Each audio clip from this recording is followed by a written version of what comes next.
Genesis chapter 3, verse 14 and 15. These verses mark the moment when God turns to the serpent.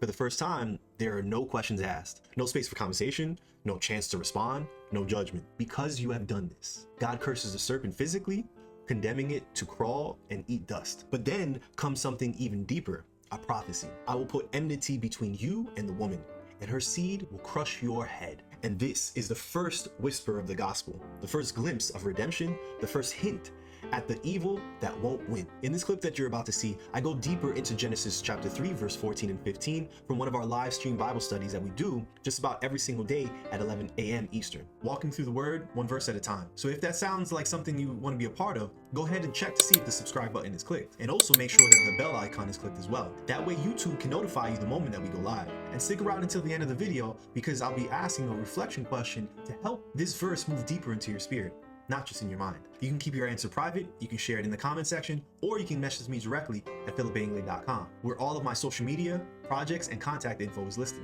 You can even share what you're personally going through or what you're praying for. I'd love to be able to walk you through and point you to what the word is saying about that thing. Now, let's go into the word together. Enjoy the clip, God bless, and just keep reading. Now, do understand there's some audio issues on this one, but it's completely fine. As we continue, it gets better. All right, so this is Genesis 3, verse 14 and 15. Then the Lord God said to the serpent, because you have done this, cursed are you more than all the livestock, or all the animals, essentially, more than any animal of the field.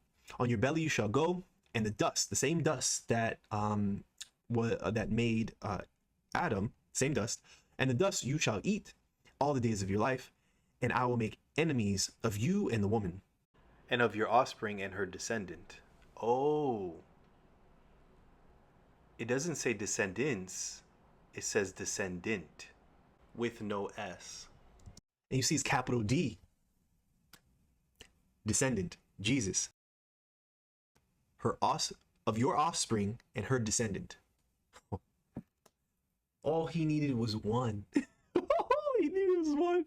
He's right there. Jesus was in Genesis. And her descendant. All right. He, not they. He shall bruise your head. You shall bruise him on the heel.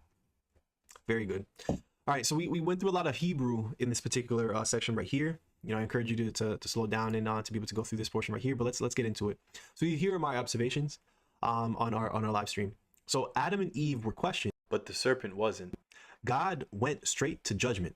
Because you have done this, that shows how personal his relationship is with us versus the serpent. He gives us the space to speak, but not the serpent. Very good. The phrase, because you have done this, uses the same Hebrew words as his question to Eve. With Eve, he asked, though. With the serpent, he declared. God's judgment is direct, and it starts with the serpent's physical state. On your belly you shall go. That's interesting because the Hebrew word gachon, I think, is specific to reptiles and is only used twice in the whole Bible, which is very interesting, also in Leviticus. So dust you shall eat is significant. Man was made from the dust with the breath of life, but the serpent is sentenced to eat dust, lifeless matter.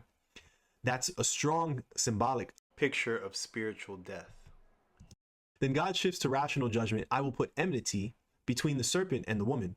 So enmity being a conflict, not between the serpent and man, and not between the serpent and all of humanity. It's woman-focused and prophetic. This passage lines up with Revelation 12, where the dragon and the serpent tries to destroy the woman and her male child, Jesus. It's the same battle from the garden to the cross to the victory, the final victory. The seed of the woman will crush the head of the serpent, that's Christ, and the serpent will strike his heel, his crucifixion. But crushing the head is the death blow. That's resurrection and triumph. So here are the community observations, and this is why, I encourage you to go ahead and click on the subscribe button and mostly click on the notification bell so that once we actually do get on, YouTube can go ahead and let you know, hey, Philip is on, and then you can be able to get on as we're doing our Bible study live. So here's Ronan and what he mentioned when it came to the specific verses that we were speaking about.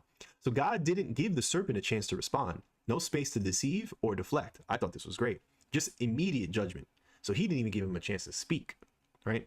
The serpent must have had limbs before, this is what he stated, suggesting he was like a dragon, Now he's low on the ground, humiliated.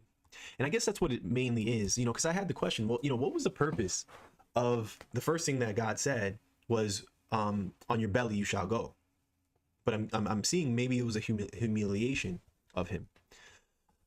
So the serpent will eat dust. A man's curse is to become dust.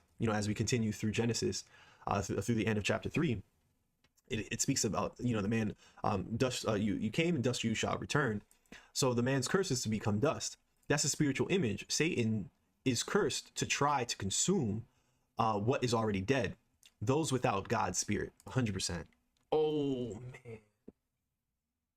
And that's what the separation is. He says in the end of Revelation that the dogs will be outside and essentially burned in the lake of fire.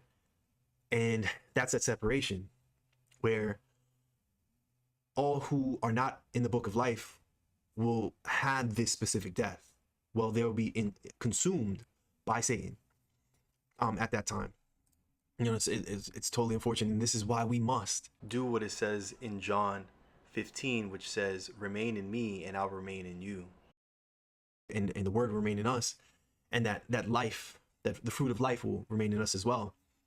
Oh man. Every time I think about Revelation, and honestly, not honestly, but in Revelation, it says, blessed are those who read these words, or at least listen to them. Revelation is a very important book that I highly encourage to read over on your own, where you have to read it out of your mouth or at least listen to it. Blessed are those who read the words of this. For me, it's given me so much peace because I know what happens next. So I totally encourage you to be able to go through Revelation. All right, so this is Anthony's observations, the AI. So this is the first prophecy of redemption. Genesis 3:15 is often called I'm not even gonna try to say that. The first gospel. It's the earliest promise of the Savior, Christ, who will defeat the serpent. The serpent is judged without a question. Adam and Eve are engaged with questions and dialogue. The serpent, no conversation. God skips the chance for deception and moves straight to sentence. So this is close to what Ronan was saying. Very good. So the curse reshapes identity and destiny. The serpent's punishment isn't just a sentence. It redefines its movement, role, and opposition. In contrast, humanity is offered grace and a path to redemption. Very good.